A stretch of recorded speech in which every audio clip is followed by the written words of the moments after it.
41장 1절에서 7절 말씀. 오늘 말씀은 2년 후에 바로왕이 꿈을 꾸는 장면을 내용으로 하고 있습니다. 그래서 오늘 말씀을 바로왕이 꿈을 꾸다라는 제목으로 묵상을 하겠습니다. 첫째로 바로왕이 꿈을 꾸었습니다. 1절과 4절 말씀에 꿈의 내용은 이렇습니다. 아름답고 살진 암소 7마리와 흉하고 파리한 암소 7마리가 있는데, 흉한 7마리 암소가 아름답고 살진 암소 7마리를 잡아먹는 그런 꿈이었습니다. 이 꿈에서 핵심이 세 가지입니다. 건장하고 건장한 암소와 메마른 암소, 그리고 7마리, 그리고 잡아먹다, 이겁니다. 그러니까 이 꿈이 분명하게 이 세 가지 핵심으로 이렇게 진행이 되니까 기억에 명확하게 남을 수가 있겠죠. 바로는 그냥 지나칠 수 없는 의미의 꿈을 꾸게 됩니다. 그것은 바로가 뭔가는 잘 모르지만, 확실하게는 모르지만 국가의 사태에 대한 꿈이라는 것은 직감을 했을 것입니다.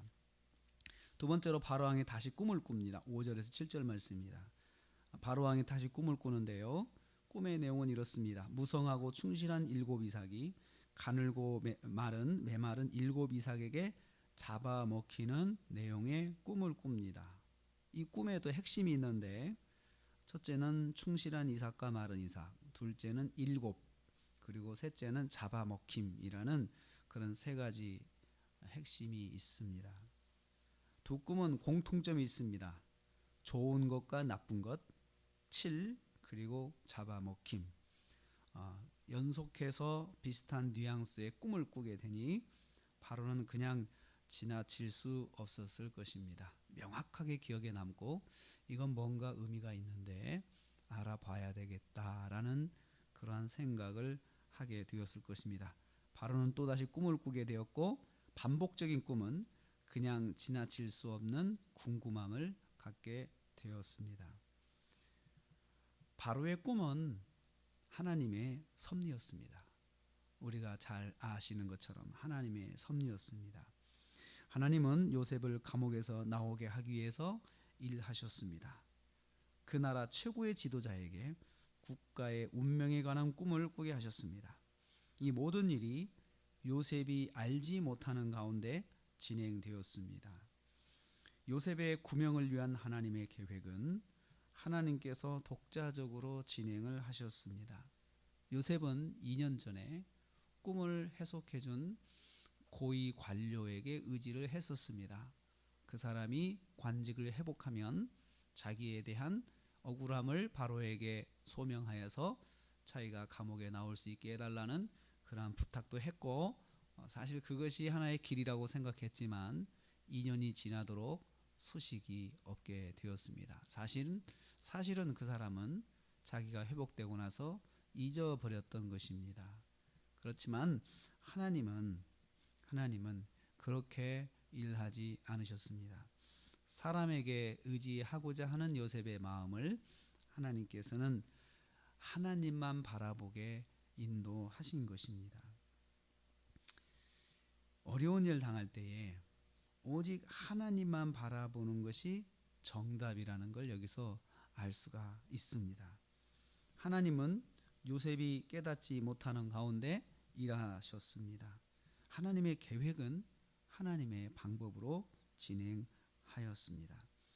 나를 향하신 하나님의 계획도 하나님의 방법으로 진행하십니다. 내가 알지 못해도 하나님은 나를 위해 일하십니다. 그러므로 오늘도 하나님을 의지하는 것이 정답입니다.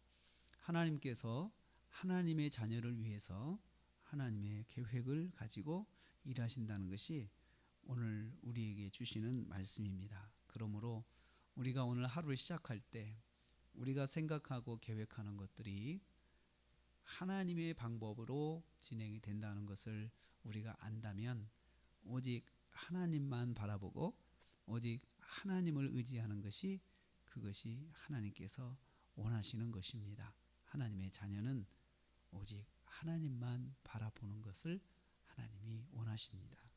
그래서 하나님께서는 요셉의 구명에 대한 그러한 일들을 그 감옥에 갇힌 사람들의 덕을 보게 하신 것이 아니고 절대적으로 하나님의 덕을 보게 하신 것입니다. 그 출발점이 바로의 꿈입니다. 알 수 없는 바로의 꿈. 그런데 이것이 요셉과 아주 밀접한 관계가 있는 사건이 된다는 것입니다. 오늘 하루를 시작하시면서 나는 하나도 알지 못하고 깨닫지 못하는 가운데 있어도 하나님은 나를 위해서 일하신다 라는 말씀을 기억하시면서 오늘도 절대적으로 하나님만 의지하는 하루가 되시기를 주님의 이름으로 축복합니다.